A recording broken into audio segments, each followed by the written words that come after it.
Have you ever finished a presentation and thought, why didn't that land the way I imagined? Maybe you prepared, you knew your material, you didn't forget anything important, but still, something felt off. Maybe people didn't look fully engaged. Maybe you spoke faster than you planned.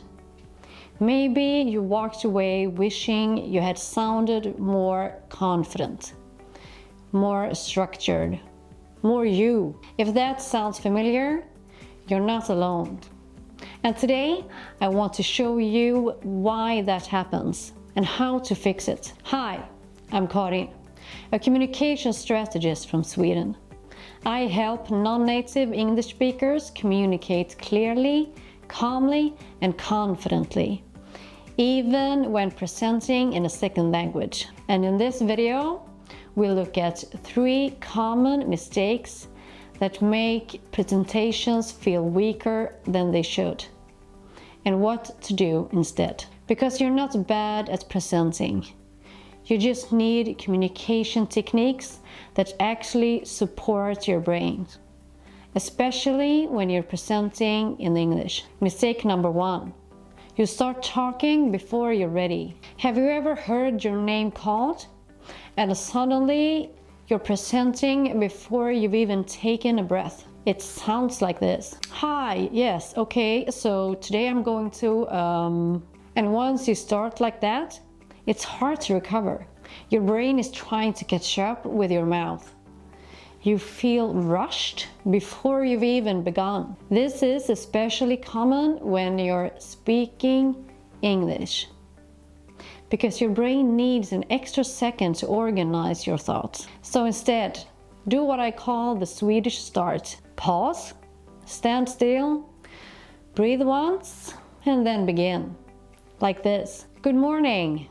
Today I'd like to walk you through these key insights. Calm beginning, calm brain, calm voice.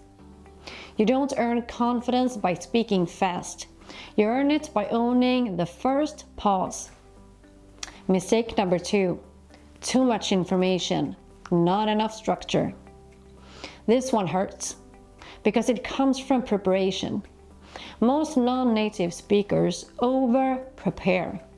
We feel like we need to prove we know what we're talking about. So we cram information in like we're trying to justify our expertise. But more information doesn't make you sound smarter. More information makes your audience drown. What actually makes you sound smart is a structure. Try this. Tell them what's important. Then tell them why. And use a simple frame. Main idea, 3 key points, 1 example per point. Human thinks in patterns. If you give people a clear path, they'll walk with you. You don't impress people by showing everything you know. You impress them by guiding them clearly. And mistake number 3. You apologize without realizing it. Not always with words. Sometimes with tone or posture or over-explaining. It sounds like, I hope this makes sense. Sorry if I'm not clear. Maybe I'm wrong, but we say these things to be polite. Especially in Nordic cultures, we value humility, and especially in English, where many of us are still building confidence. But humility can accidentally sound like insecurity. Instead, shift from apologizing to owning your perspective. Try, let me walk you through my thinking. Here's the key point to focus on, or here's what I recommend. Not aggressive, just grounded. You don't have to apologize for having a voice. You're not taking space, you're contributing value. So what do you do instead? Let's summarize the 3 fixes. Stop rushing. Start with a calm pause. Stop over-explaining. Use structure, not volume. And stop apologizing. Stand in your expertise. Presentations are not a performance. They're a transfer of clarity. Your job isn't to impress people. Your job is to help them understand. And when you do that, you naturally sound confident. Try this before your next presentation. Stand still, one breath. Say your opening line slowly and use a 3-point structure and end with a clear recommendation or takeaway. No theatrics, no pretending to be someone else. Just calm, Scandinavian clarity, even in English. You don't need to speak fast. You don't need complicated vocabulary. You don't need to be charismatic.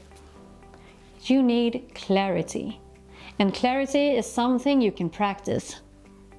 So next time you're presenting, pause, simplify, and speak like your ideas deserve to be heard. Because they do. If you found this helpful, subscribe for more calm, clear, confident communication, and check the description.